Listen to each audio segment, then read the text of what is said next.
안녕하세요. 아이디어 메이트입니다. 구배에 대해서 좀 말씀을 좀 드리려고 하는데요. 제품 개발을 하다 보면은 이 구배를 몰라 약간 당황하는 경우가 있습니다. 이제 구배라고 하는 것이 우리가 쉽게 볼 수 있는 게 화장실 바닥면을 보면은 이 물이 잘 빠지도록 약간 경사지게 되어 있는 걸 볼 수가 있는데요. 이런 걸 구배라고 합니다. 금형을 이제 만들면은 이 구배가 꼭 필요한데요. 왜냐하면은 이 금형이 있다. 그 다음에 금형에서 만들어진 성형품이 있습니다. 그러면은 이 구배각이 있으면 이렇게 쉽게 빠져나올 수가 있는데요. 구배각이 없으면은 이렇게 딱 맞물려서 나오기가 힘들고 이 표면에 스크래치 같은 게 생길 수가 있습니다. 이 구배가 굉장히 중요한 게 금형을 만들었는데 이 성형품이 빠지지 않는 경우도 있습니다. 대형 금형 같은 경우는 굉장히 크기 때문에 이 구배를 잘못 줘 놓으면 이 성형품 자체가 빠지질 않습니다.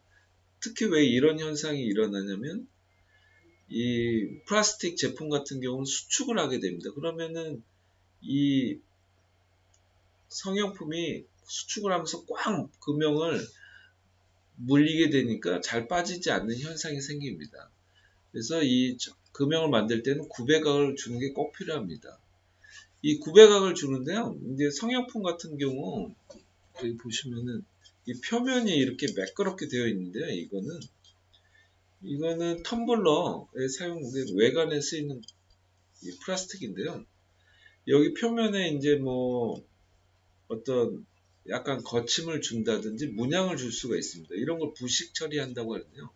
부식 처리가 되어 있으면은 이게 만약에 성형품이다, 금형이다 그러면은 더 표면이 더 맞물리게 됩니다.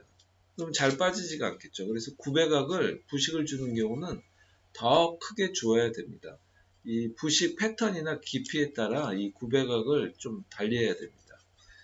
이제 세 번째로는 시제품하고 관련된 건데요. 이제 도면상에서는 이렇게 일자였는데 막상 나와 보니까 약간 기울게 나오는 경우가 있습니다. 이런 경우는 이 구배각 때문에 이런 현상이 생기는데요. 시제품에는 뭐 일자였는데 왜 이 생사품은 이렇게 다르냐 이렇게 이제 말할 수도 있습니다. 근데 이런 구배각 때문에 이런 현상이 생긴다는 걸 사전에 좀 인지를 하고 있으면은 어떤 불필요한 오해도 생기지 않고 제품 디자인이나 여러 가지 하는 데 있어서 반영을 좀 할 수가 있습니다. 이제 항상 제품을 개발하다 보면 뭐 제품 디자인, 기구 설계, 공장에 뭐 또 금형을 만들기도 하는데 이렇게 하다 보면 이 구배가 이제 최종적으로 이 걸리는 경우가 많이 있습니다. 제품을 금형을 다 만들었어요. 다 만들었는데, 다른 제품 보니까 표면이 거칠거칠하다. 나도 이 부식을 넣어달라. 이런 경우가 있습니다.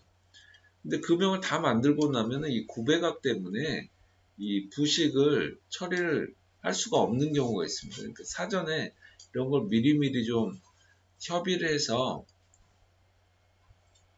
부식 같은 게 필요하다 그러면 미리 넣을 수 있도록 하는 것이 좀 필요합니다. 이 간단한 것 같은데 최종적으로 항상 이 구배를 이게 걸려요. 이제 뭐 기구 설계 같은 거 하면은 뭐 기본적인 구배는 넣어놓는데 뭐 구체적으로 이제 금형에서 나올 수 있을 정도로 안 넣는 경우가 많이 있거든요. 근데 이제 이게 구배를 전혀 안 넣어 놓으면은 완전히 모양이 틀어지는 경우도 있습니다. 그렇기 때문에 이 구배를 좀 인지를 하고 미리 좀 얘기를 할 필요성이 있습니다. 지금까지 구배에 대해서 말씀을 드렸습니다. 감사합니다. 아이디어 메이트였습니다.